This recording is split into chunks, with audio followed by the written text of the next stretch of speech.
Hello there, and welcome to the first episode of People Drink Words, the podcast where you drink words, but not only.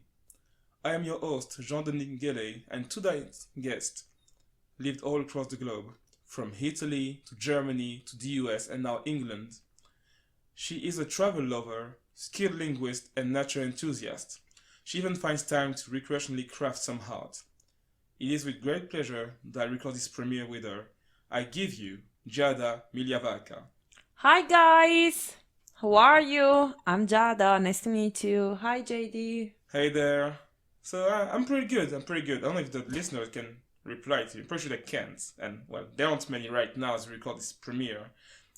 So let's just get back to it. So because this show revolves about the drinking that produces words with people, we will be having some gin from unnamed blue bottle, which will remain unnamed until we get a sponsorship from them, alongside some elderflower tonic from a shop not too far from here. Alright, so let's start with what made you leave Italy, Giada? The first time I left Italy, I was about 19 years old. I had a lot of dreams and I just didn't know what to do with my life. I only knew one thing though, which was traveling the world. And that's the all began. I've been always fascinated by, foreign languages. I'm Italian myself. Foreign languages, foreign cultures. I wanted to know what was behind, my little village and Italy. So that's what I decided to do. I said, you know what? I'm bored. My life was pretty boring. Yeah, kind of. So you just took yourself into hands, like okay, I'm tired of this village. I want to see the world. Taking my luggage and boom, go around the world. Well, I didn't really go around the world. I consider myself pretty lucky. I was really brave at 19, coming from, Italy and a village where no one pretty much used to travel, especially as a solo female. It was kind of difficult at first, but hey, here I am. I made it. So wait, why was it more difficult to travel as a solo female than say as a man traveling around?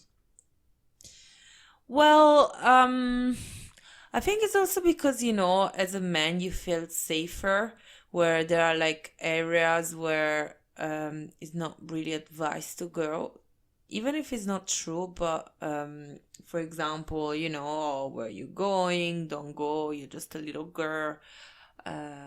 What if someone, I don't know, hurts you?" So you're constantly on the lookout of men potentially getting at you or attacking you and harassing you or being careful with all your interactions. Yes, yes, at least that's what my, family and friends thought. I've never been scared because I've never been scared of anything really. I just decided to pack my things and go. Which is cool. So did you get a first travel, say with a school or something, before you decided to travel, to leave your country, to just live that adventure abroad? Well, before moving to New York, I traveled there with my class. We did a class trip the year before. And yeah, I mean, I like New York. I like the US. As as much as you can see in 10 days, I'd say that I was really into it. But after I came back from the trip, I thought, okay, well, US is cool, New York is a cool city, but I mean, yeah, at the end of the day, it's just a city. So I wasn't really keen in going back. I don't think that my past travels drove me to move out completely, but rather that I've always been generally, interested, in learning new languages, getting to know new cultures, tasting new foods, you know, doing unusual things, discovering and listening to unusual stories, things that obviously, for obvious reasons, sorry, my village in Italy didn't offer me. I really wanted to go on an adventure. I really want to turn my life around, and I wanted to, I was pretty bored. I've always been a very average teenager. And yeah, I was a bit of a loser as well. So I was cool with my friends. But yeah, I don't think that was enough for me. So you wanted something more like that you Yes, thought you could only have by going somewhere else, just yes, living that country. indeed. All right, that's fair.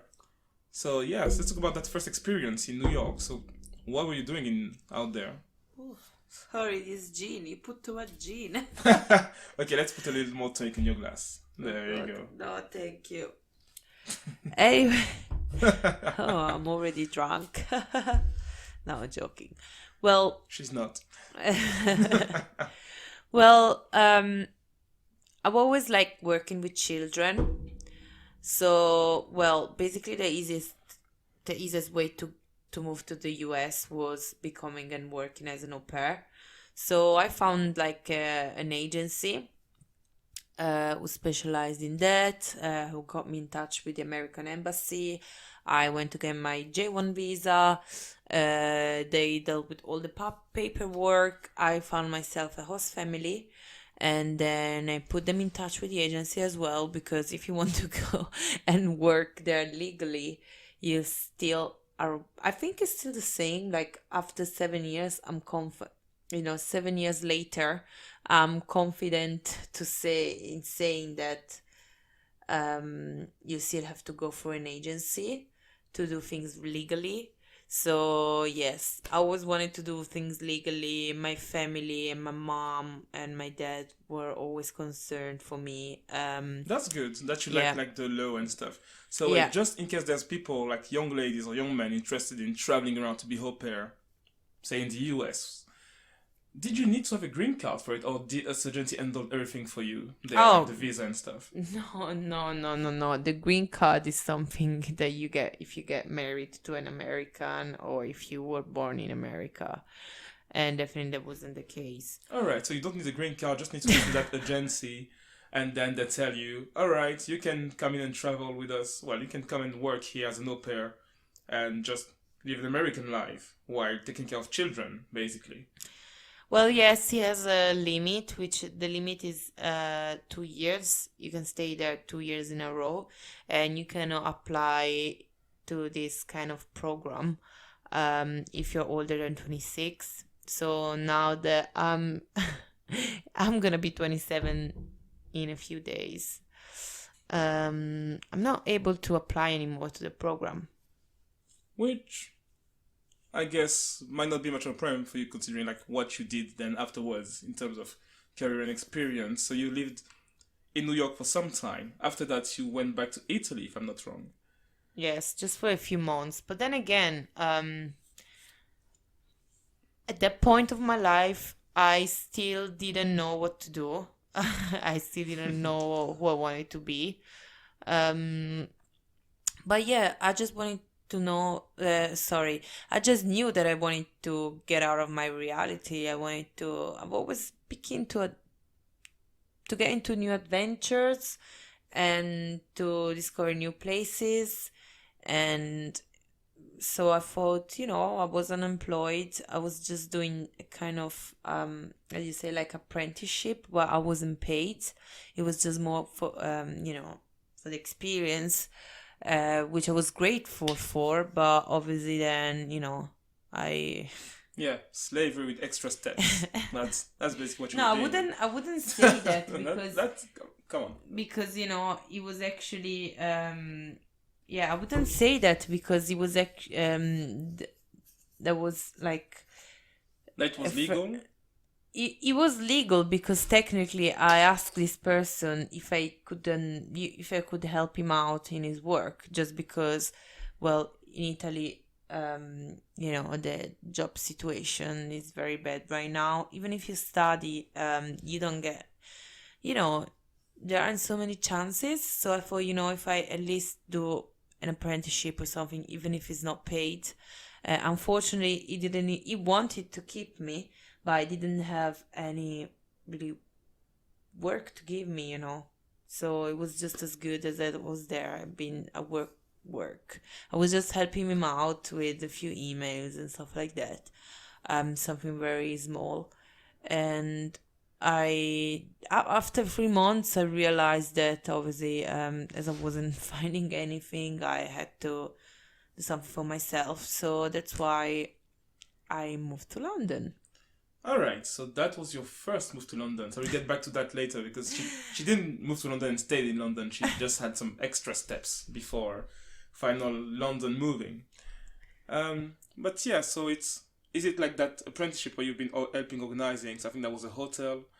Is it where you get your ability for organization? Because you're one of the most organized person I know, and I've known you for a few years now. Really? Yes, you'd be surprised. You never said that. Well, I'm saying it now. There we go, on the record, so that everybody knows and can bring it up again, forever. There we are. Wow. So yes, so carry on. You were saying. Well, it was definitely a start, but I think that I learned how to be more organized when I actually started uni in 2015. So yeah, since my first move to New York was 2011, then I moved to London 2012, then I ended up in Berlin. London. Then I left London because I wasn't getting anywhere. So that's why I thought, just gonna go to Berlin. Wait, actually, I moved to Berlin because I wanted to. Yes, because after living in London for a year and a half, I was very depressed, to be honest. You didn't like your London life, so that's the thing. Now you're living in London, you seem pretty happy in terms of like where your life is headed. So what made you leave London that first time around when you came in 2012? Oh God, well, it's hard to talk about this, but I'm gonna try. So, well, I arrived in London basically with nothing. I arrived in London with 400 euros on me because I only thought I was staying, for a week. And yeah, at first I lived with a few months, maybe like 8 months or something, with a girl I knew from back Italy, we went to school together and everything, but it was, I'm not gonna say anything bad now, but aren't you? Well, you can have some origin and then carry on with doing that. No, I don't want to talk bad about anything, but she made my life a living hell. That's cool. I'll ask you again the question when you get another sip of. Oh, here, have some more. There. It's people drink words. You need to drink it, Oh, okay. And also, by the way, guys, drink responsibly, right? So yes, get back to your story of not talking bad about someone before you had that sip. Well, basically, she made my life a living hell. For example, like she was first forcing me to go to church every Sunday, properly forcing me, she was dragging you by your hair and stuff, or like just. Well, she was just, just judging we lived in a shared house, and I had my own room, but it was so tiny, like really, it was so tiny. I can't really imagine myself living in such a place anymore. She was coming, every Sunday. She was like knocking so hard on my door, like, you need to go to church, woman, otherwise you're gonna go to hell, I'm not against going to church, and I'm fine. I'm fine with that, but you're fine with that, but like you were brought up in a Catholic-ish family, so. Yeah, I'm fine with that. I'm not against it. I don't go because, on Sunday I'm too tired. But there's not, like, going to church is not a problem for me. The problem is that if you have to force me and do that. and do that. So that was my problem. And then, for example, another thing, she was she was trying to get my money out of my credit card. She was requesting Wait, my what? Robbing you? You mean? no, I mean, I don't Oh, really want to it's get no, okay. not You no, wa- no, no, no, you want no. to keep it until But you have she a few was, more sips? That's cool. but Let's she do that. was just, she was just asking, for example, of my passwords, that she needed money, that Password of your card. Okay. exactly. Yeah. What I do is just run and burn the house down. Well, okay, maybe not burn the house down, but No, like well, I will after not 8 stay nearby months, someone's like, oh, yeah, I give me your know. card pin. I know, but the point is that, I was basically broke. I worked for McDonald's back then, and yeah, so life is tough when you don't have money and when you don't know where you're going. Oh, it sure is, yeah. So yeah, I stayed there for a few months. Then, long story short, I just found myself another flat. It was horrible, but at least I was free from this person. I was very happy at first, but then, yeah, my flat was horrible there. After a few weeks, I just found out that there were so many mice running all over the kitchen.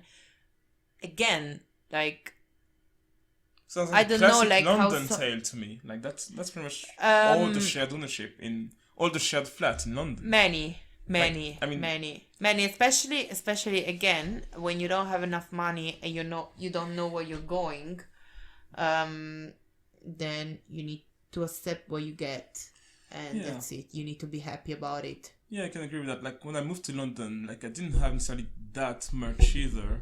Like I got lucky enough to have a small studio with no rats. Like I knew there was rats in London mostly by walking into the tube station. Like oh, that's fine. There's a thing there that's running along the side track, and that was a rat. But that was the extent of my rat experience in London. So yeah, I think that you're the first one to tell me about like rats in flats. Like no way, that's No, a thing. I didn't have a rat. I didn't have rats. I had mice, which the Same mice thing. had a Yeah, small. one's a little bigger. Well, it's vermine basically.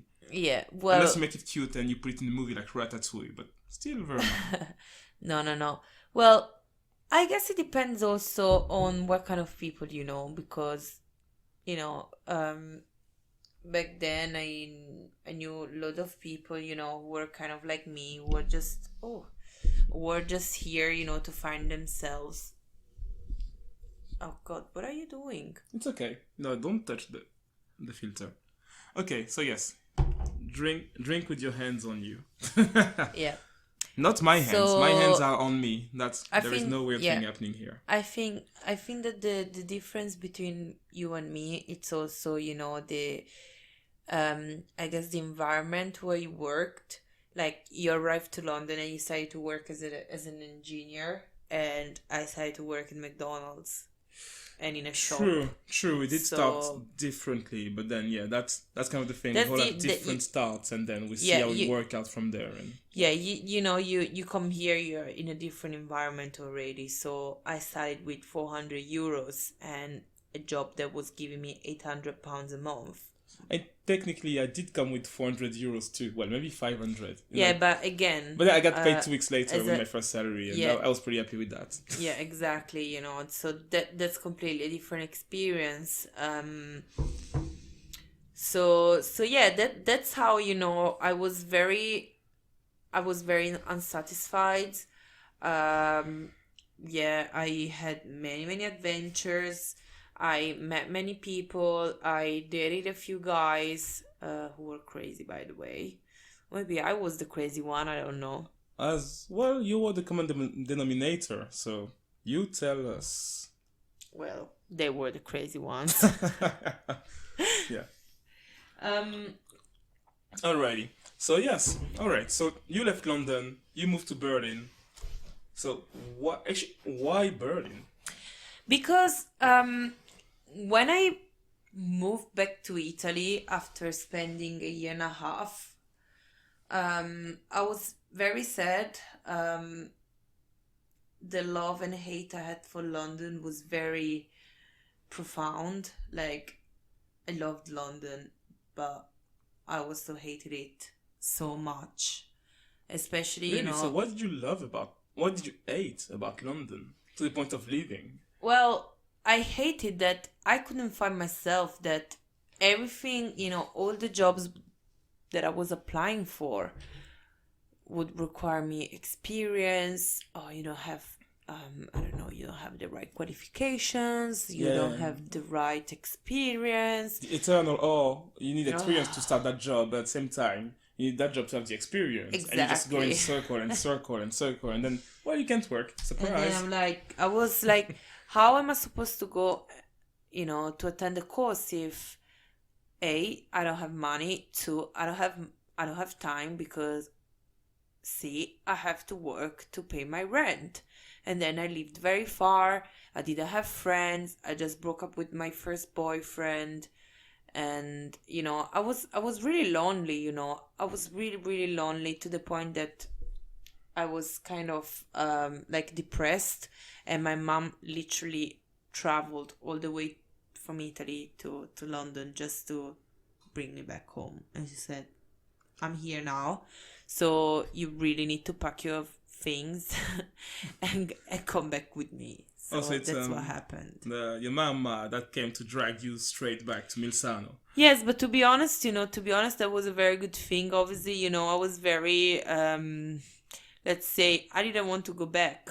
But at the same time, I knew that I just couldn't go on like that. You knew you'd feel better by not staying in London, basically. Yes.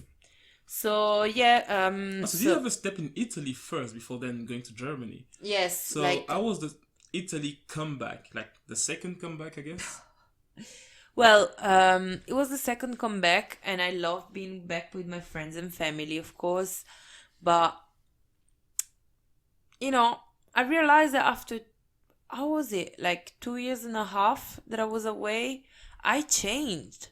I changed during that time, even if I didn't get so much farther with my career back then, but yes, I really changed, and I realized that I couldn't really cope with with mine, and I was really bored back in Italy. And then I found myself a job. I was working as a receptionist in a nice hotel, but it was so boring, and as nearly every job you find, if you're lucky enough in Italy, the employers are always expecting you to work at crazy hours, just telling you the day before, oh yeah, you're starting at 7 a.m. tomorrow, when I was actually supposed to start at 2 p.m. Or surprising you with crazy hours, and they wouldn't care actually about you, because they're like, oh well, you don't want this job, there's gonna be hundreds of people coming for your job tomorrow. Exactly. Which is not fair for you workers, but yes. What can you do? So I wasn't, I admit that I wasn't really good at my job because of this situation as well. Because I was tired, I was sad, I just didn't have a schedule. You didn't really feel like jumping right back into a world that would be that demanding for so little reward in the end. Yeah, there was no reward, to be honest, because I was paid quite well for working in Italy. Well, a bit more than average, which was a lot to ask for back then, and is still a lot to ask for now, back there. So I was happy with the salary, but I wasn't happy on how my life was going. Everything else. So I started to give us some CVs, and then I'm from North Italy, and many companies work with Germany, and everybody was saying, okay, yeah, you have a good English, but you have a good English, but yeah, everybody speaks a good English, which is not true. Definitely not true. I've met a lot of Italian in here, and I swear it's not I true. can count the amount that can speak a really good English on one hand, chopped in half. Not being racist or anything, it's just a fact of my experience. It's a bit like here French in London. people, That's exactly the same. That's where we all come from. So We don't need you're to speak right. Yes, English in that's you Italy, get the same with obviously. French people as well. Well, So, I mean, no one is really interested in learning English, and even if they think they can speak English, they cannot. So, yeah, that was it. I guess it's that balance. Like when you're in school, you learn to speak English, and they tell you that you're really good. But when you come here, you realize that you're really shit, and you're like, maybe I wasn't that good. And it's hard to fill that gap when people tell you that you're amazing at something. But when it really comes down to it, and that you move to a country or to a domain where you have to prove that you're as good as everybody told your whole life, that you end up not being that good, it may put you in a weird state. Like, you can either just deny it, like, yeah, they're just hating on me, I'm that good, or you can realize that you're not that good, and you just try to progress from there. Which I know not many people are ready to do. Like, it took me a long time to realize, well, for other things, not necessarily English, but like, yeah, that I wasn't as good as I think I am, or as I'm told I am sometimes. So yeah, it's a hard place to be, to like fill that gap. Okay, where's the truth?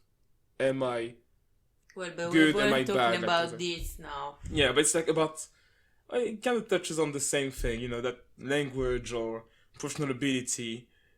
It's all about kind of the way people reflect on you and what they tell you you're worth and what you think you're worth and what the reality about it is. And I feel like I'm going off topic, so let's go back to your Germany. So yes, you went to Germany after your second Italian comeback, following your first England journey, your first London adventure, as one would say. So yes, how was Germany? I loved it. Like, the first few months were really horrible because, again, I started as an au pair there, but the family wasn't really good. We were really getting along, and then I was dating a guy who was, God, thanks. Yes, just refilling the drink, because that's how we go. It's people drink words, not people talk words. Okay, sorry. Yeah. Yeah, so I was just dating a guy because I guess I was very lonely, and that's what I was still, I was still like in that moodish, those 2 years were really tough for me. So out of wait, so you loved it, but they were tough. So what? No, what was the wait, tough part of it? wait. So, my last months of living in London, plus my 6 months living back in Italy, plus the first 5 months of living in Germany were tough, So in total, I don't know, maybe So it's been a couple of years that were kind of hard on you, and okay. They were really hard because, as I said, at first I broke up with my boyfriend, then second, I was working in McDonald's, third, I really didn't know where I was going. I wasn't really progressing with my work. I didn't have any friends. I didn't know anyone. I was a loser, and I was sad all the time. Yeah, but then it wasn't necessarily defined by, work, achievements, or people that like you and stuff like that. That's more about yourself. Yes. I'm not supposed to give my opinion. Yeah, but I was already, that's what I would say if I was in to a give very my in a opinion. kind of bad place. So that was January 2015, I guess. And I was in Berlin, and I started to work for another person, and I was pretty happy. I broke up with my, with that guy, whatever. And after that, everything started to smile at me. I started to meet new people. I started a German language course. It was going pretty well. I learned German, and I was speaking German every day. I was going out like during the week. I was going out on Saturday, Sunday. So you basically found your place out there in Berlin. Yes, it was amazing. I was going clubbing. I was partying in parks. So tell I us was about just walking around. Life was good. I loved it. So how was that whole clubbing and partying in park? Because the partying in park, I know we can have, like, in France, there's sometimes some festival in parks, like, spontaneous-ish thing where you can have artists who come in and sing, and people just come in, hang around, get some drinks, and yeah, was it kind of the same vibe, or was it something a little different? Well, it was a bit different because, sorry, London, not London, but Berlin Berlin, is like the yes. clubbing city.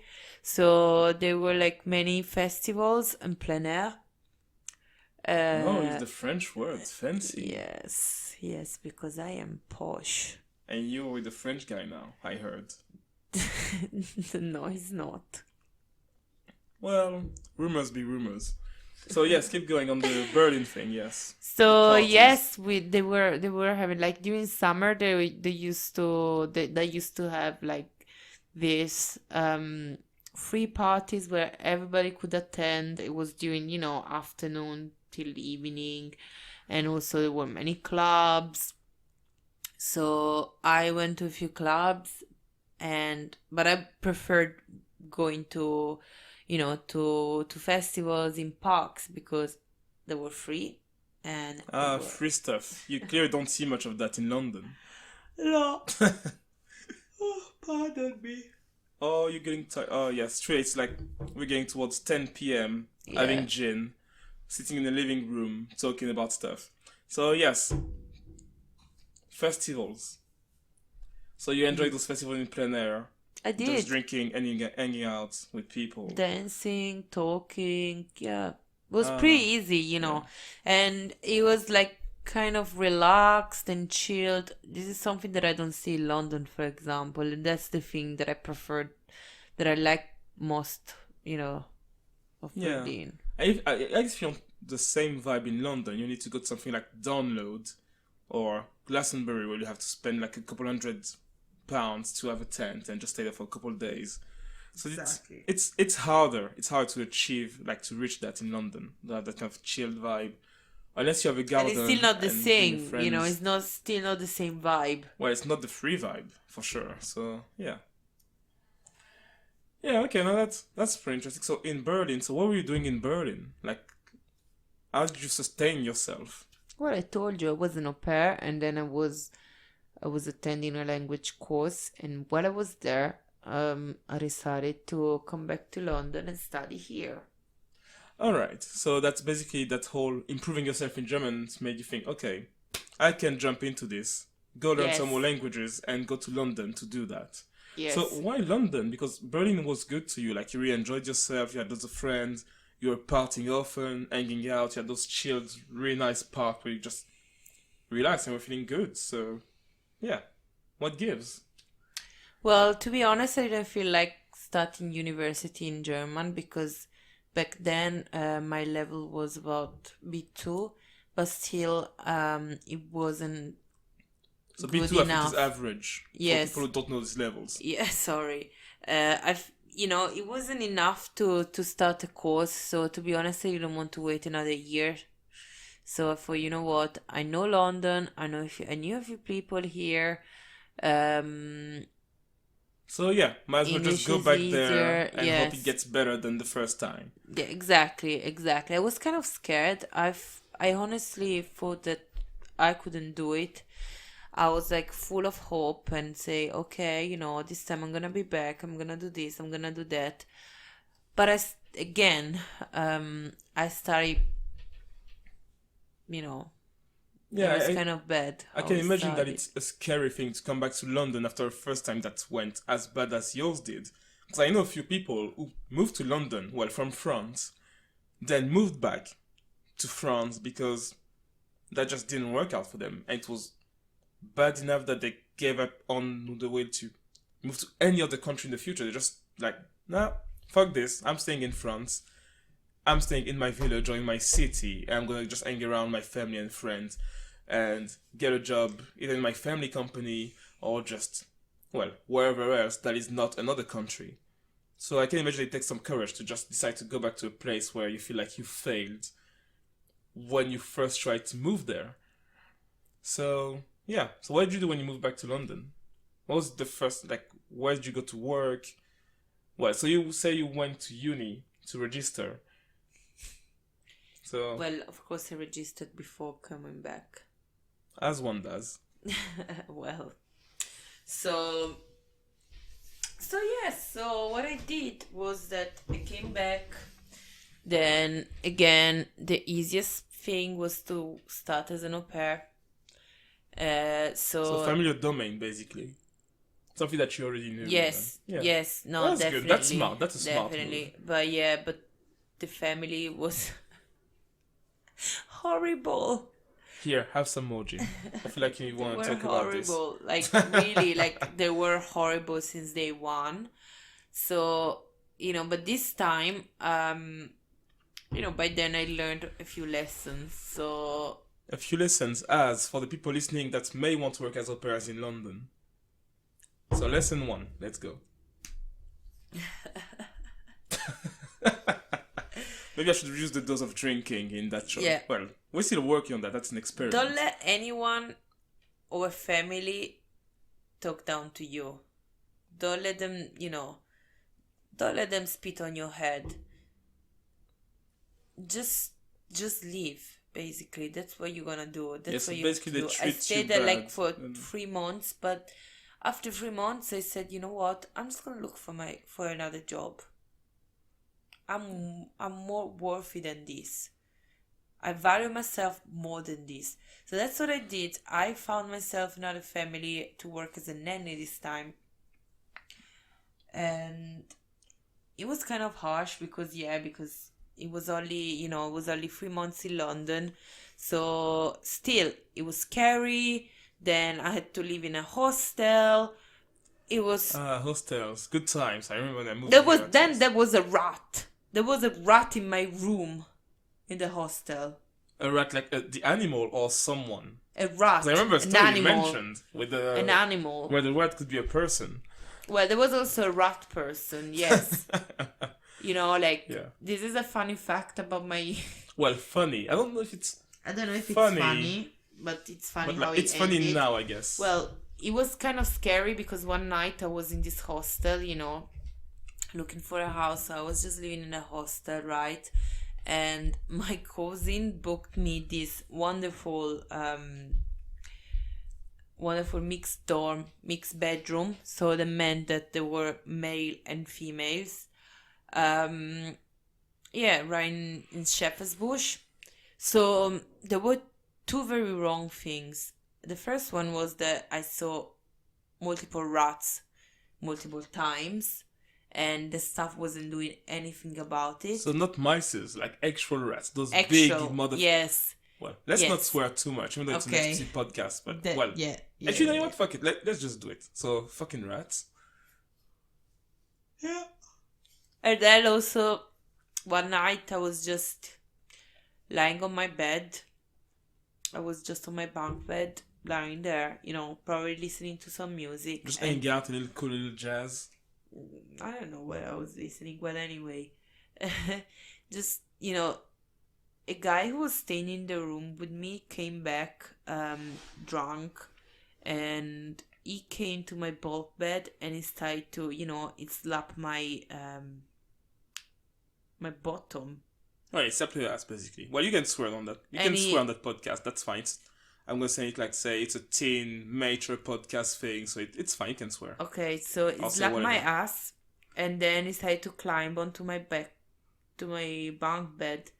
So, Which is kind of crazy. Actually, that's a crazy thing to, I try to picture the scene, Well, this happens a lot to women. I mean, that happens a lot to women. I'm not the first one, and I'm not gonna be the last one, unfortunately. But what I did really, really empowered me, because I started to, instead of letting him do what he wanted, I just shouted, as I yelled, ah!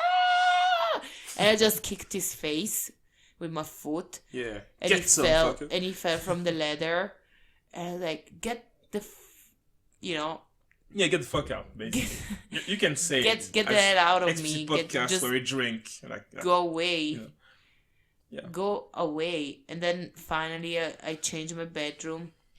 And that's it. Unfortunately, I didn't report him, but I should have reported him. But I'm pretty proud of myself that I kicked his face. Oh, definitely. I guess I and all the people listening to that podcast are going to be proud that you kicked that motherfucker right in the fucking teeth. Maybe I That should was swear on the swearing right that now. was lit, But not on the guys. gin, because this is People Drink Words, the podcast where you drink words, but not only. Alright, so yeah, so you had that experience in that hostel back in London, and then you went to work as a hopper, no, as a And then nanny afterwards. So yeah, how was your yes. nanny experience in Oh, London? that was amazing. That was amazing. I worked for a few wonderful people. I learned I learned many new skills. It was quite different from being an au pair, because when you're a nanny, you're kind of more responsible. You're allowed to do usually, I wouldn't say that it's always the case, unfortunately, but usually you have more freedom. You have more responsibility, of course, so that can be dangerous, especially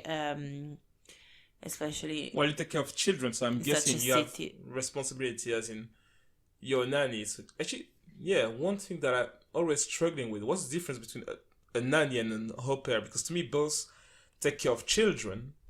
So yeah, what's the difference? Is it just the salary that differs?